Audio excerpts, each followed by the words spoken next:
We're so glad to see so many of you here today to celebrate with us the expansion of our research facility here on the University of Maryland campus. With this groundbreaking ceremony today, we're helping to usher in a revolution in biomedicine, where fundamental research, advancement in technology, and collaboration converge. They converge to create new pathways. They converge to create new opportunities for science and medicine, which will dramatically impact human health and well-being.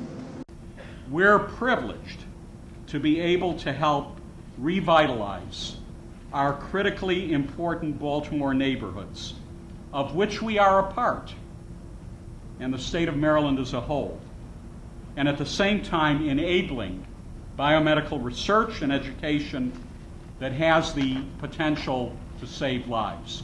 I have very high hopes for what can happen in this building.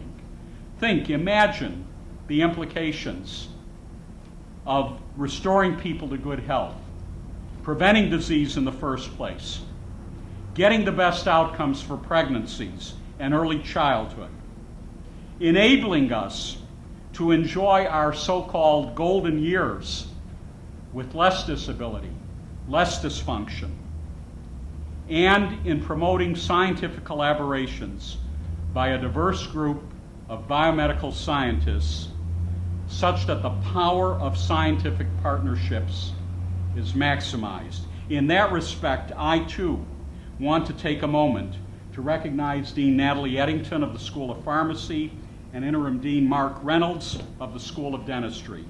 Researchers and scientists in the schools of pharmacy and dentistry will occupy space in this building and collaborate with their counterparts in the School of Medicine. There is no progress without jobs, and all of us have been painfully reminded of that during this long recession. This building, or I should say the construction of this building, will employ about 3,000 moms and dads who will be building this place where 600 other people will work day in and day out and be able to attract grants and do all sorts of good things. And we hope increasingly that great translational and commercialization work to move the ideas out of the lab and into the marketplace to create even more jobs. Over the last 7 years, the governor and I, and with members of the General Assembly and others, have really invested a lot of effort in connecting Marylanders to health care. We've done a little bit as well in improving the quality of health in Maryland. This building is going to do just that. The biomedical research that will take place, the interdisciplinary work between medicine and with pharmacists and dentistry is going to dramatically improve that quality of health care that is delivered and the outcome in health that Marylanders, Americans, and people around the world will experience. So we're really excited that the people of Maryland, through their governor and his budget, supported by the members of the General Assembly, are going to invest over the next 4 years $200 million in this project. I appreciate the efforts of Dean Reese and the entire University of Maryland family for taking the health science facility from concept to reality. You know, so many times we have dreams, but at University of Maryland, when we have dreams, we dream big and we make it happen. The idea that people will be healed because of research that is done here. The idea that some mother whose baby may have perished before because of research done here, that baby will grow up to not only bring joy to that mother and to that father, but bring gifts to the world. That's what this is all about. It's so much bigger than this moment. The research has allowed us not only to save lives, but also to save money. And that's what Elijah and John and Cardin and Mikulski and all of our team in Washington are trying to tell some of the people on the other side. If you want to save money, we understand we have to deal with debt, you keep moving ahead and funding the area of life sciences and bio. The research makes a difference. We will move forward, and we're not going to allow this to occur. What Elijah talked about with the lack of research money at NIH, what can affect us here at Maryland and Hopkins and other, oh, I should have said Hopkins, but, and other areas. We're going to work day and night and try to get our friends on the other side, a lot who agree with us now, to get enough votes together so we can move throw that sequestration away and move forward and fund projects like this. And we're going to do it. We're working as hard as we can to beat back this sequester. It's really an insult to the researchers here, to institutions like the University of Maryland, to legislatures like the Maryland legislature and leadership like Governor O'Malley and Lieutenant Governor Brown, that we're budgeting in this non-thinking way in Washington. So we're going to work as hard as we can to overcome that, to make sure that these critical research dollars continue to flow to institutions like the University of Maryland.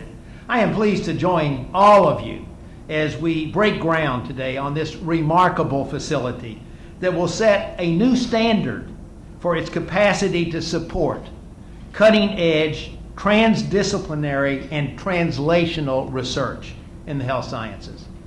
It's an honor to share this occasion with the people that made this great day possible. It's my pleasant duty to express appreciation to them on behalf of the University System of Maryland and its Board of Regents. First and foremost, Governor O'Malley, who saw immediately what this building could mean to Baltimore, the university, and indeed the state and nation, and who boldly redirected funding and advanced the building in the state's capital Q. Lieutenant Governor Brown, who joined the governor as a champion of this facility. Members of the General Assembly, who supported its funding and place in the capital Q. Our outstanding members of Congress who provide such great leadership for our nation and state. Mayor Rawlings-Blake, a graduate of this university who has been at the forefront in helping the university better integrate its remarkable resources into her efforts to advance this great city. The fact is, it takes strong leadership to make big things happen. And this new health science research facility is indeed a big, big thing. It really is. Not just in size, but in impact. To the people of Baltimore, to the state of Maryland, to the School of Medicine, to the University of Maryland, and to the millions of people around the world who will benefit from the discoveries and innovation that will take place in this facility. This building is truly a tribute to the leadership that made it happen. It took the relentless commitment and determination of Dean Reese and to so many leaders here among us, our good friend Dean Wilson who left, and we thank him for his foresight. It would not happen without leadership. It would not happen. When I hear about the amazing, absolutely amazing discoveries that take place at the University of Maryland School of Medicine every day, I realize what a vital role we play in improving the health and well-being of our citizens. And when I think about the research that will take place in this new building, in genome sciences, cancer research, cardiovascular science, brain science, stem cell biology, and infection science, just to name a few, I realize how critical this facility will be for our faculty to engage with new technology and laboratories that will exist behind these remarkable glass facades. This new research facility is going to make a huge difference in allowing this medical school to be even greater. As we heard from Governor O'Malley, this new research facility is going to create hundreds of new jobs that are going to help to stimulate the economy right here in Baltimore and the surrounding areas. And it's going to do it both the temporary jobs in the construction of the new building, but more importantly, the permanent jobs that are going to go with the support staff and other technical staff that are going to be working right inside this building. And that's going to have a long-time positive benefit to the state's economy. The University of Maryland Medical System and its flagship hospital here, the University of Maryland Medical Center, work in a very strong partnership, as Dr. Reese said, with the School of Medicine and the university. And Dr. Reese and I even coined this phrase, the power of partnership, to demonstrate our commitment to working together to create value every day in this new building as well as all the other places here on this campus.